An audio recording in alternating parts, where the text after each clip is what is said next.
அனைத்தையும் எடுத்துக்கொண்டு நன்மையை மட்டும் வெளிவீசும் தலம் வாழை சித்த சபை என்னும் தலம். ஓம் அகதீஷாய நமக. இதையெல்லாம் செய்து பரிமாணங்களிலே பல பரிமாணங்களிலே தன்னை யார் என்று உணர்த்தி இருந்த பொழுதும் அனைத்தையும் வந்து இகலோக மக்களுக்காக அனைத்தையும் செய்து கொண்டிருக்கும் அந்நேரத்திலே பிரபஞ்ச கோமாதா என்னும் நந்தினியை தனக்குள்ளே தாரை வார்த்திருந்த பொழுதும் அனைவருக்கும் அது கிட்டிவிட வேண்டும் என்று அகத்தியரிடம் தவம் செய்த அத்தலம் வாழை சித்த சபை என்னும் தலம். ஓம் அகதீஷாய. இதில் ஏதேனும் தனக்கென்று நான் கூறிய இவற்றுக்குள் ஏதேனும் தனக்கென்று இருக்கிறதா என்று அனைவரும் சிந்தித்து பாருங்கள்.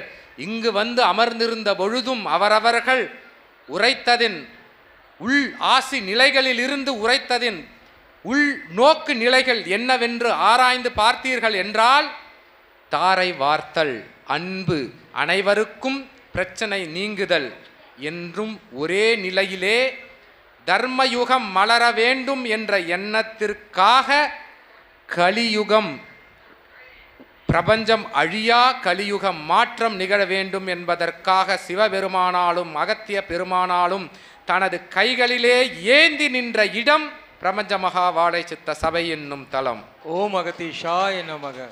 இவையெல்லாம் தாண்டி வருபவர்கள் வினைகள் எல்லாம் வாசி திருநாளன்று சிவமாக தாமே நின்று அவர்கள் மட்டுமன்றி அவர்களுடைய மூதாதையர்களுக்கும் அனைத்தையும் தாரை வார்த்து அவர்களின் புண்ணிய நிலைகளுக்கெல்லாம் பெற்று புண்ணியமற்ற நிலைகளில் தனக்கென்று கொடுக்கப்பட்ட புண்ணியத்தையும் சீடர்களாகிய உங்களின் முன்னோர்களுக்காக தாரை வார்த்து அவர்களின் புண்ணிய பதவிக்கு அனுப்பி வைக்கும் தலம் வாழை சித்த சபை என்னும் தலம்.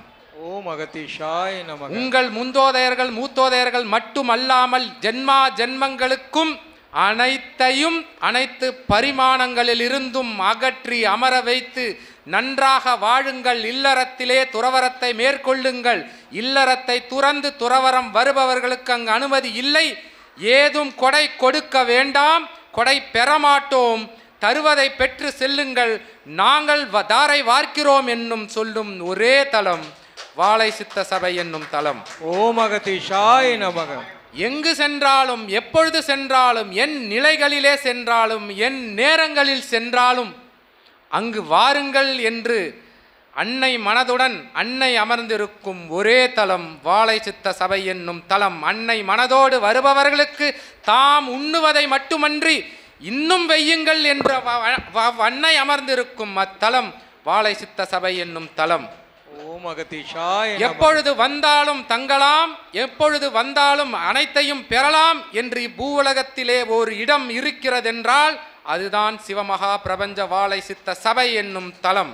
ஓம் அகதீஷாய நமக. இவையெல்லாம் நிகழ்ந்து விட்டது, அனைத்தையும் முடித்து விட்டோம் என்று நாங்கள் எண்ணிய பொழுதும் இல்லை, இன்னும் முடியவில்லை. யுகம் அழியா யுக மாற்றம் காண தர்ம யுகத்தை மாற்ற ஒவ்வொரு நிலைகளிலும் சென்று ஒருவனையாவது தர்ம யுகத்திற்கான ராமனாக மாற்ற வேண்டும் என்ற எண்ணத்தை தரித்து அமர்ந்திருந்த அகத்தியரையும் சிவமகா வாழை சித்தரையும் தெய்வங்களாக இருபெரும் சிவபெருமானும் பரந்தாமனை போல் தெய்வங்களாக பெற்ற ஒரே தலம் வாழை சித்த சபை என்னும் தலம். இதை எவராலும் மறுக்க முடியாது, மாற்ற முடியாது. வந்தவர்களுக்கு தெரியும், அமர்ந்திருந்தவர்களுக்கு தெரியும். ஏன் உண்ணும் இடத்திலே இடைவேளை அளித்த அத்தருணத்திலே அவரவர் எண்ணங்களிலே ஓடிய எண்ணங்களை எல்லாம் என்னால் உரைக்க முடியும். அவைகளிலே அவரவர் கண்ட காட்சிகளையும் என்னால் உரைக்க முடியும். அவை அனைத்தையும் எனக்கு தாரை வார்த்த தலமும் சிவமகா வாழை சித்த சபை என்னும் தலம்தான். ஓம் அகதீஷாய. நானும் உங்களை போல் என்ன செய்வார்கள், இங்கு என்ன செய்து கொண்டிருக்கிறார்கள் என்று அகந்தையுடன் வந்து மண்டியிட்டு அகத்திய பெருமானுடன் எனக்கு ஒரு இடத்தை பெற்று அமர்ந்த தலமும் வாழை சித்த சபை என்னும் தலம்தான். நான் என்ற அகத்தில் இருக்கும் நானை அகற்றிய தலமும் வாழை சித்த சபை என்னும் தலம்தான். வாழை சித்த சபை என்பது என்னை மட்டும் மாற்றவில்லை, பலரையும் மாற்றி உள்ளது, பல பரிமாணங்களையும் மாற்றி உள்ளது. ஏன் சீடர்களுக்காக வாசி நாளையே மாற்றி அமைத்த தலம் வாழை சித்த சபை என்னும் ஒரே தலம். உங்கள் திசை மட்டுமல்ல, உங்கள் திதியையும் மாற்றி உங்களுக்கு புண்ணிய நிலைகளையும் அளித்து அனைவரையும் ஏகபோக வாழ்க்கையாக அனைத்து ஆசிகளையும் பகிர்ந்து அனைத்து லட்சுமிகளையும் பகிர்ந்து அனைவரையும் மன்றாடாமல் நிமிர்ந்து அமர வைத்து அனைத்து பொக்கிஷங்களையும் அளிக்கும் ஒரே தலம் சிவமகா வாழை சித்த சபை என்னும் தலம் என்பதை கர்வமாக உணர்த்தி அமர்கிறேன் விஸ்வாமித்திரன். ஓம் அகதீஷாய நமக. உயர் சபையிலிருந்து உன்னதமாய் நடைபெறுகின்ற சச்சங்க விழாதனிலே உணர்த்துகின்ற ஆசி நிலைகள், உயர்நிலை வழங்குகின்ற ஆசி நிலைகளோடு சபை பற்றிய அற்புத நிலைதனை, ஏற்றம் கொண்ட உயர்நிலைதனை, உயர் இறைமகா சிவ சித்த நிலைதனை உணர்த்திய சித்தனே அகத்தியன் வாழ்த்துகின்றோம் உம்மை. ஓம் அகதீஷாய நமக. இவன் எவ்வாறு வந்தான் என்று உரைத்தான், நான் என்னும் அகத்தோடு தான் வந்தான் என்று உரைத்தான். அதனை ஒரு சிறு 2 நிமிட இடைவெளியில் அகத்தியன் உரைத்து விடுகின்றோம். தாமிரபரணியில் நடந்ததல்லவா புஷ்கரணி பெருவிழா. அத்தகைய புஷ்கரணி பெருவிழாவில் அனைவரும் நீராடிவிட்டு தேவர்கள் எல்லாம் வடக்கு நோக்கிய பயணத்தை மேற்கொண்டார்கள். இவன் தவத்தில் அமர்ந்திருந்தவன் வினவினான், எங்கப்பா செல்கின்றீர்கள்? புஷ்கரணி இன்னும் நாள் நடைபெற்று கொண்டிருக்கின்றது, அதற்குள் எங்கு செல்கின்றீர்கள்? அனுக்கிரகம் வழங்க வேண்டும் அல்லவா என்று வினவினான்.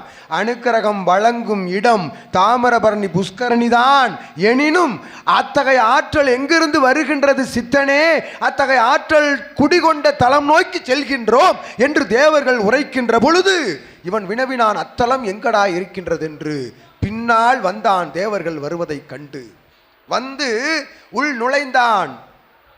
தவத்தில் இருந்த சீடர்களை கண்டான், இருமாப்போடு உள் நுழைந்தான். என்ன தவம் செய்கின்றார் இவர்கள் என்று உள் நுழைகின்ற பொழுது கண்டான் சிவலிங்கத்தை, பிரபஞ்ச வடிவம் கொண்ட சிவலிங்கத்தை கண்டான் விஸ்வாமித்திரன். சிவமகா வாழை சித்தனின் தவ ஆற்றலை கண்டான் விஸ்வாமித்திரன்.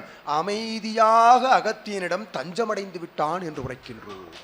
ஓம் அகதீஷாய நமக. பிரபஞ்ச மகா சபையிடம் அகத்தியனிடம் தஞ்சமடைந்து, சித்தனே யாம் கண்டிருக்கின்றோம், 14 லோகங்களில் இருக்கும் ஆற்றலை எல்லாம் கண்டிருக்கின்றோம்.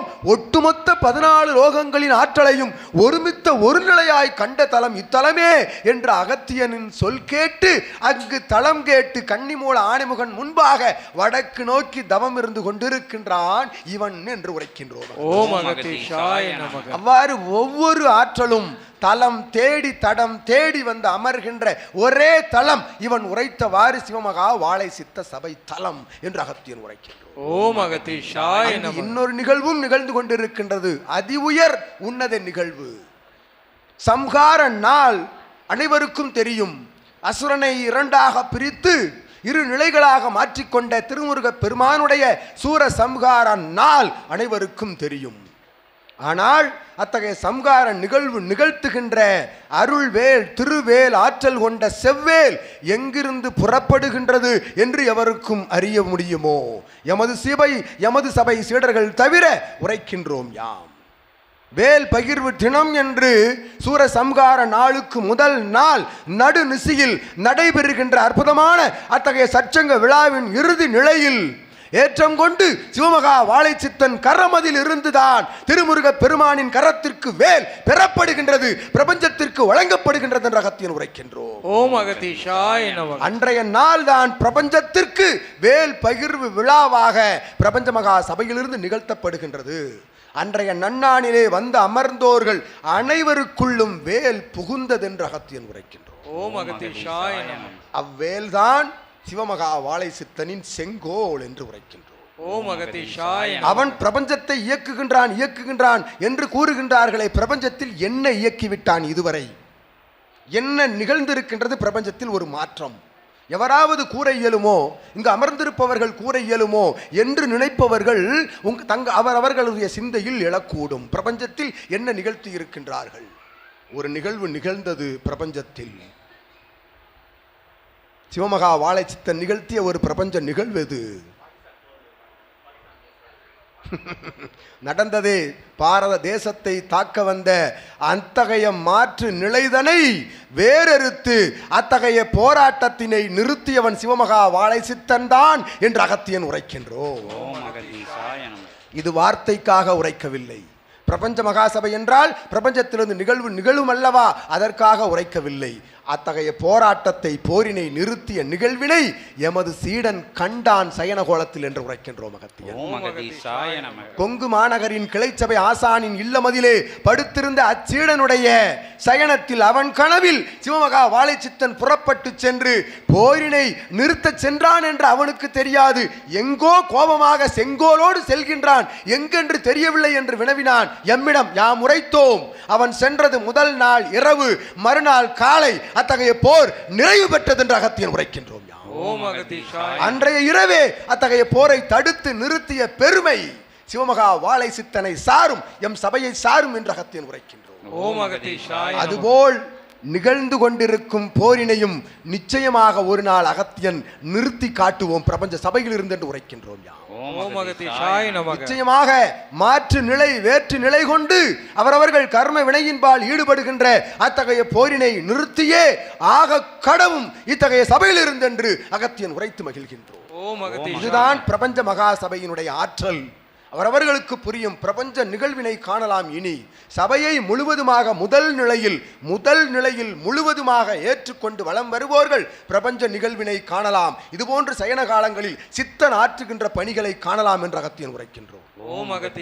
உங்களது முன்னோர் மூத்தோர்களுக்கு முழுமதி நன்னாளிலும் அமாவாசை திருநாளிலும் இவன் உரைத்தவாறு அவர்களுக்கு வீடு பேறு அடைகின்ற அற்புதமான நிலையை இவன் கரமதிலிருந்து சிவம் ஆற்றி கொண்டிருக்கின்றார் என்று உரைக்கின்றோம் அகத்தியன்.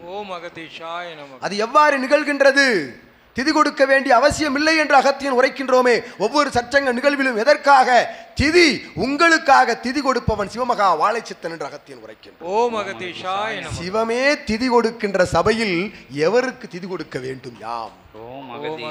சிவம் தான் அன்றைய முழுமதி நன்னாளிலும் வாசி பெருநாளிலும் ஜென்ம கோமாதா பூஜை நிறைவடைகின்ற பொழுது வழங்குகின்ற அகத்தி கீரையிலும் செவ்வாழையிலும் பிரபஞ்சம் உணவுண்ணுகின்றது என்று அகத்தியன் கூறுகின்றோம். பிரபஞ்சத்தில் இருக்கும் அத்துணை இறை கணங்கள் எல்லாம் அத்தகைய உணவினை உண்ணுகின்றன. இடையிடையே முன்னோர்கள் மூத்தோர்கள் பெற்று நற்கதி மோட்சகதி அடைகின்றார்கள் சபைதனில் இருந்தென்று அகத்தியன் உரைக்கின்றோம். தங்களது கண்ணி தங்களது குலதெய்வம் அத்துணையும் சபை நாடி வந்து சரணடையும் நீங்கள் வருகின்ற பொழுது என்று அகத்தியன் உரைக்கின்றோம். ஏனெனில் பிரபஞ்ச மகா சபை நாடி ஒரு சீடன் வருகின்றான் எனில் உணர்வோடு சரணாகதியோடு குலதெய்வம் ஆனந்தப்படுகின்றது, சந்தோஷப்படுகின்றது என்று அகத்தியன் கூறுகின்றார். இது நிகழ்ந்தேறி வருகின்றது. காலம் காலமாக உரைத்து கொண்டிருக்கின்றார்கள் சித்தர்கள். வாருங்கள் சபை நாடி அற்புதமான ஆற்றலை அணுக்கரகத்தை சித்தன் மூலமாக பெறுங்கள் என்று அழைத்து கொண்டிருக்கின்றான் விஸ்வாமித்திரன் உள்ளிட்ட அத்துணை சித்தர்களும் என்று உரைக்கின்றோம். ஒரு உயிர் உள்ள அத்தகைய ஜீவனுக்கு வழங்குகின்ற ஒரு கனி உன்னுடைய விதியை மாற்றும் ஆற்றல் தன்னை தருவது பிரபஞ்ச மகாசபை என்று அகத்தியன் கூறுகின்றோம். அற்புத நிலை பெற்ற சபைதனை நாடி வருகின்ற பொழுது இவன் உரைத்தவாறு தன்னை இழந்து வாருங்கள் அத்துணையும் பெற்று செல்லலாம் புண்ணியங்களில் இருந்து என்று அகத்தியன் உரைத்து ஆசி மகிழ்ந்து அற்புதமாக வழங்கி மகிழ்கின்ற இவ்வேளை அந்திமகா வேளை இரவும் பகலும் ஒன்றை ஒன்று முத்தமிட்டு பிரிகின்ற ஏற்றம் கொண்ட இனிய இறைவேளையாக விளங்கும் இவ்வேளைதனில் அகத்தியன் கர்ஜிக்கின்ற உரை பிரபஞ்சம் முழுவதும் எதிரொலித்துக் கொண்டிருக்கின்றது என்று அகத்தியன் கூறுகின்றார். நிச்சயமாக இவ்வுரையை கேட்கின்ற ஒவ்வொரு கணமும் ஒவ்வொரு சனமும் ஒவ்வொரு விளையகளும் என்று அகத்தியன் உரைக்கின்றோம். இது பிரபஞ்சத்திற்கு ஆற்றும் உரை. அமர்ந்தோர்களுக்கு செவிகளுக்கு உரை, அமராது ஆங்காங்கு அமர்ந்திருப்பவர்களுக்கு சூட்சம உரை என்று அகத்தியன் உரைத்து அற்புதமான ஆசி நிலைகளுக்குள் இருந்து வழங்கப்பட்ட நிலை ஆகம நிலைகளை ஒவ்வொருவரும் விஸ்வாமித்திரன் உரைத்த ஆகம நிலை, அகத்தியன் உரைத்த ஆகம நிலை எங்கிருந்து உரைக்கின்றார்கள்? ஆகமத்தினை சிவமகா வாழை சித்தன் புண்ணியத்தில் இருந்துதான் உரைக்கின்றோம் என்று கூறுகின்றோம். அகத்தியன் தைரியமாக கூறுவோம், விஸ்வாமித்திரன் தைரியமாக கூறுவான். சபை நாடி வா, உமக்கு என்ன குழந்தை வேண்டும் தருகின்றோம் என்று. எங்கிருந்து வருகின்றது? அவரவர்கள் சரணாகதிக்குள்ளும் அவரவர்கள் புண்ணியத்திற்குள்ளும் இருந்துதான் என்று உரைக்கின்றோம் அகத்தியன். ஓம் அகதீஷாய நமக. எங்கெங்கும் ஆலயங்கள் இருக்கின்றது, ஏன் அங்கு மட்டும் அமர்ந்திருக்கின்றார்கள்? ஆங்காங்கு இருக்கக்கூடிய அத்துணை பிரபஞ்சாற்றல் எங்கும் இருக்கின்றது. அத்துணையும் தன்னகம் சேமித்து வைக்கக்கூடிய, தன்னோடு கிரகித்து கொள்ளக்கூடிய ஆற்றல் எங்கிருக்கின்றது? அச்சபையில் தான் இருக்கின்றது என்பதே சாராம்சம் என்று அகத்தியன் உரைக்கின்றோம். ஓம் அகதீஷாய நமக. சிவமகா வாழை சித்தன் என்னும் புண்ணிய நிலை 11,000 யுகங்களாக தவம் இருந்தான் என்று கூறுகின்றோமே, புண்ணியம் ஆற்றிய புண்ணிய தவத்தால் கிடைத்த புண்ணிய சீலன்தான் சித்தன் என்று அகத்தியன் கூறுகின்றோம். ஓம் அகதீஷாய நமக. இவனை நிச்சயமாக காணலாம். இன்று இரவு இச்சபையை உண்மையாக நினைந்து நேசித்து இன்றிரவு நீங்கள் சயனத்தில் உறங்கி பாருங்கள், நிச்சயமாக சிவமகா வாழை சித்தனை காணலாம். அவன் குரலை கேட்கலாம், அவன் அகத்திய நாமத்தை உச்சரிப்பதை, அவன் சிவநாமத்தை உச்சரிப்பதை காணலாம் என்று உரைக்கின்றோம். ஓம் அகதீஷாய இது நிதர்சனமாக நிகழ்ந்து கொண்டிருக்கின்றது. ஒவ்வொரு பெண்மணியும் கண்டிருக்கின்றார்கள். சிவமகா வாழை சித்தனும் அகத்தியனும் அவள் இல்லத்தை சுற்றி சுற்றி வருவதை கண்டிருக்கின்றாள் அப்பெண்மணி. அவர்களெல்லாம் உயர் சபை இச்சபையே என்று ஏற்று நிற்கின்ற சீடர்கள். அவன் நிற்கின்றானே இச்சீடன், அவருடைய இல்லால் அனைவரும் இல்லத்தோடு சபைக்கு அடிமையாகி போனவர்கள் என்று உரைக்கின்றோம் யாம். ஒவ்வொரு சீடனும் அவரவர்கள் இகலோகத்தில் அரும் பணி பெரும் பணி இகலோகத்தில் அத்தகைய அரசு பணிகளில் அமர்ந்திருக்கின்ற ஒவ்வொரு நிலைகளை எல்லாம் விட்டுவிட்டு இங்கு வந்து அமர வேண்டும் என்பது இவருடைய வேலையில்லா நிலையா என்ன? பிரபஞ்சத்திற்கு எதையாவது வழங்க வேண்டும். உண்மையான பிரபஞ்ச சபையிலிருந்து ஆசான் கூறுகின்ற அற்புதமான உபதேச நிலைகளை கேட்டு இது உண்மையான சபையே, இவன்தான் உண்மையான ஆசான், இதுதான் உண்மையான சபை என்று நினைந்து வருகின்ற அற்புத சரணாகதி நிலைதான் இதுவெல்லாம் என்று உரைக்கின்றோம். ஆகவே சரணடைந்து பாருங்கள். நான் என்ற அகம் என்று உரைக்கின்றோமே, அத்தகைய நான் தான் ஒருவனை சீரழிக்கின்றது என்று அகத்தியன் கூறுகின்றோம். ஓம் அகதீஷாய நமக. நிச்சயமாக அகங்காரம் சீரழித்து விடும். உங்கள் குரு என்பவன் யார்? உங்கள் அகங்காரத்தை தொடர்ந்து நசுக்குபவன். ஆனால் அவன் உங்கள் நண்பன் என்று அகத்தியன் உரைக்கின்றோம். ஓம் அகதீஷாய. அதைத்தான் பிரபஞ்ச மகா சபையினுடைய அற்புதமான வடிவமாக புனரமைத்து நிற்கின்றார்கள் என்று உரைக்கின்றோம். ஓம் அகதீஷாய நமக. அகங்காரத்தை விட்டு நீங்கள் மனித தன்மையோடு வாழ்ந்து பாருங்கள். இறை உள்ளுக்குள் இருக்கும், இருந்து எட்டி பார்க்கும். எட்டி பார்க்கின்ற பொழுது கெட்டியாக பிடித்து பாருங்கள், சிவம்தான் நீங்கள் என்று அகத்தியன் ஆசி வழங்கி மகிழ்ந்து அமர்ந்திருக்கின்றோம். ஓம் அகதீஷாய நமக.